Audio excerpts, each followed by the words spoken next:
सभी भाइयों और मित्रों का विश्वकर्मा टेक्निकल में स्वागत है। तो भाइयों और मित्रों, आज मैं एक चक्की को सर्विस करने आया हूं जो कि पट चक्की है 16 इंच की। तो आज इस चक्की के बारे में पूरी जानकारी आपको मिलेगी कि ये कितने इंच की चक्की, कितने एचपी की मोटर लगती है, इसका एवरेज क्या होता है, इसमें लाइट बिल कितना आता है, कितना खर्चा होता है, कितना प्रॉफिट होता है, कितने यूनिट निकलते हैं, वो सारा कुछ जानकारी आपको इस वीडियो में मिलेगी। तो आगे आप वीडियो पर बने रहिए दोस्तों। तो देख सकते हो ये चक्की इन्होंने पहले से खोली हुई है दोस्तों, और यहाँ पे ये पशुओं का दलिया करते हैं दोस्तों।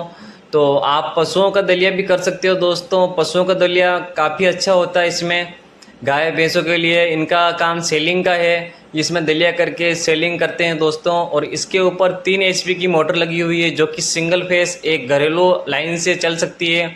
और आप कनेक्शन की बात करें तो इसमें सिंगल फेस 3 एचपी की मोटर 2 किलोवाट लगता है। तो सिंगल फेस होने के कारण आपको थोड़ा ज़्यादा लेना पड़ेगा, क्योंकि उसमें लो वोल्टेज या कुछ कारण की वजह से थोड़ा एम्पियर ज़्यादा होता है। तो आप 3 किलोवाट का कनेक्शन आप ले सकते हो। और एक बार आप स्टार्टिंग के लिए आप घरेलू कनेक्शन से आप चला सकते हो, कोई दिक्कत नहीं है। देखो इन्होंने एम्पियर मीटर, वोल्टेज मीटर ये सारे लगाए हुए हैं। तो ये लगाना ज़रूरी है दोस्तों। मतलब एक ही छोटा पैनल बोर्ड बना दिए या बने बनाए भी आता है, आजकल डिजिटल आते हैं, उसमें सारा कुछ शो होता है। तो आपको कभी मोटर पर जलने का चांस नहीं रहेगा, क्योंकि आपको पता चलेगा कि मोटर कितनी लोड पे चल रही है, हमको कितना अनाज छोड़ना है उसके अंदर। तो दोस्तों मतलब एम्पियर यानी कि लोड वगैरह ये लगाना अनिवार्य होता है। किसी भी चक्की ले लो, छोटी हो या बड़ी हो, वो लगाना ज़रूरी होता है दोस्तों। अब इस पर अपन बात करते हैं। ये तो जौ का दलिया की बात करें दोस्तों, तो इसमें 3 से 4 कट्टे जो 50 केजी के होते हैं वो आराम से निकल जाते हैं। अगर आपकी 3 फेस 3 एचपी की मोटर होगी तो 4 कट्टे प्लस आराम से निकलेंगे, और सिंगल फेस होगी तो 150 केजी यानी 150 केजी से आराम से निकल सकता है दोस्तों। और 150 केजी अगर एक घंटे में आराम से निकलेगा तो अच्छा खासा प्रॉफिट होगा। तो अपन फिलहाल पिसे के ऊपर ही बात करते हैं दोस्तों। अगर इसमें आटा पीसने की बात करें तो एकदम बारीक आटा, तो इसका एवरेज आप मान के चलो 30 केजी से 40 केजी आराम से निकल जाता है दोस्तों। और इसका आरपीएम की बात करें 600 आरपीएम होता है। आगे मैं इसकी पुली बताऊंगा कितनी पुली लगानी है दोस्तों। और यूनिट की बात करें तो दोस्तों 2 से 3 यूनिट प्रति घंटा इसका निकलता है। जो फुल ओवरलोड चलती है ना कंटिन्यू, तो 2 से 3 यूनिट एक घंटे में निकालती है दोस्तों। और प्रोटेक्शन की अगर बात करें, अगर आप 5 से 6 घंटा चक्की चलाओगे ना दोस्तों, तो आराम से आप 200 केजी की पिसाई आराम से कर सकते हो गेहूं की, है ना। अगर 200 केजी की पिसाई अगर 1 घंटे में 5 से 6 घंटे में होती है तो दोस्तों इसका अगर आप 3 रुपये किलो के भाव से अगर पिसाई करोगे तो आपको 600 रुपये यानी कि 600 रुपये प्रतिदिन की आप पिसाई कर पाओगे। यानी कि महीने का हो गया आपको 18,000 रुपये का, यानी कि 18,000 रुपये की आपकी पिसाई हो जाएगी। और यूनिट की बात करें 2 से 3 यूनिट निकलेंगे, और आप 5 से 6 घंटा चक्की चलाओगे तो दोस्तों कम से कम आप मान के चलो तो भी आपका 100 से 120 रुपये का पर डे का आपका लाइट बिल आ जाएगा, है ना।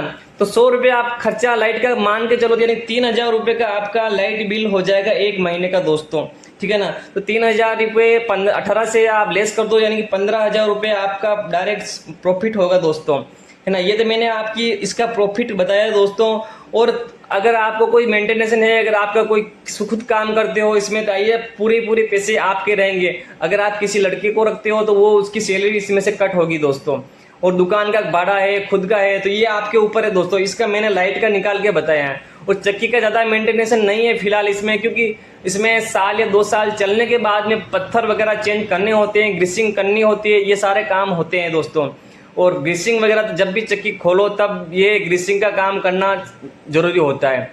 और इनकी चक्की मैंने जो अभी टकाई की है, मैंने स्क्रैप वगैरह नहीं बनाए। उसके कारण ये है दोस्तों कि इसमें सिर्फ दलिया होता है जौ का, और जौ का दलिया में स्क्रैप बनाने अनिवार्य नहीं होते हैं, बिल्कुल अनिवार्य होते ही नहीं दोस्तों।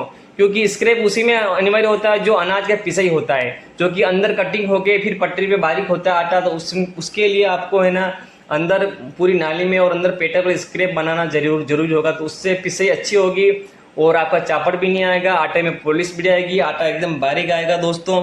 और दोस्तों इसमें मोटर लगती है 1440 आरपीएम की। आप चाहो तो अगर आपके पास अवेलेबल है तो 960 आरपीएम की लगा सकते हो। और 1440 आरपीएम पर अगर आप मोटर लगाते हो दोस्तों, तो इसमें मैं मोटर की पुली बताऊं आपको। अगर 10 इंच की पुली है आपकी चक्की पे, तो आप मोटर पर 4 इंच की पुली लगा सकते हो। और अगर चक्की पे 12 इंच की पुली है तो आप मोटर पे 5 इंच की पुली लगा सकते हो। अगर आपको ये आरपीएम ज़्यादा लगते हैं, अगर थोड़े और कम चाहिए तो आप 9 और 3 की पुली लगा सकते हो, ठीक है ना। बाकी 12, 5, 10, 4 की पुली ठीक रहती है। लगभग 570 आरपीएम, 500, 600 आरपीएम बनते हैं दोस्तों। तो दोस्तों ये मैंने चक्की फिटिंग वगैरह की है, और इसकी सेटिंग करना, फिटिंग करना ये बहुत आसान काम है दोस्तों। देख सकते हो, मैं अभी बताऊंगा आपको कैसे इसकी फिटिंग होती है।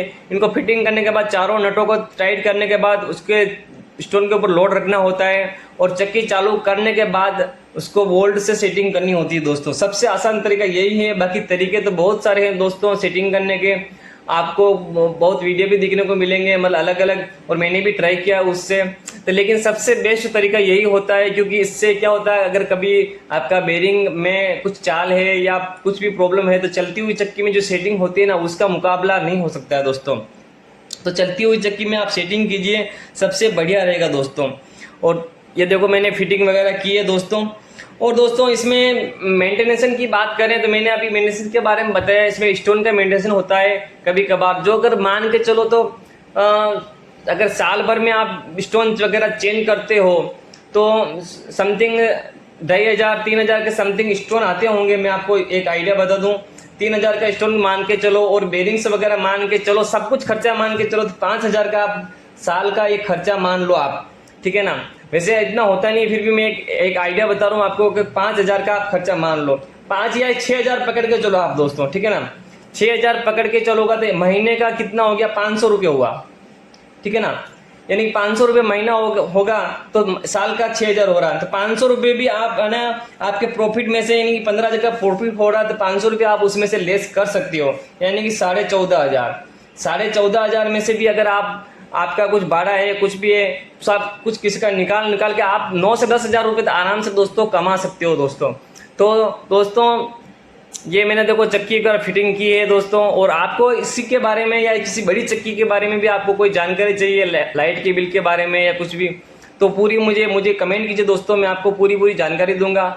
और लाइट बिल का मैं आपको बता दूं, अपने पूरे इंडिया के अंदर मैं आपकी लाइट बिल बताऊं दोस्तों, 8 से 10 रुपये, 10 रुपये से ज़्यादा नहीं लगता है। 10 रुपये से ज़्यादा कहीं पर सिटी में कोई इलाका होगा उसमें 11 रुपये हो सकता है, ठीक है ना। वो मेरे सारे चार्जेस जोड़ के बता रहा हूँ दोस्तों, बाकी इससे कम होता है, यानी स्थायी शुल्क होता है, जो अदर चार्जेस लगते हैं, कुछ शुल्क भी लगते हैं, मीटर चार्ज वगैरह सारा कुछ है ना, तो सारे जोड़ के मैं बता रहा हूँ।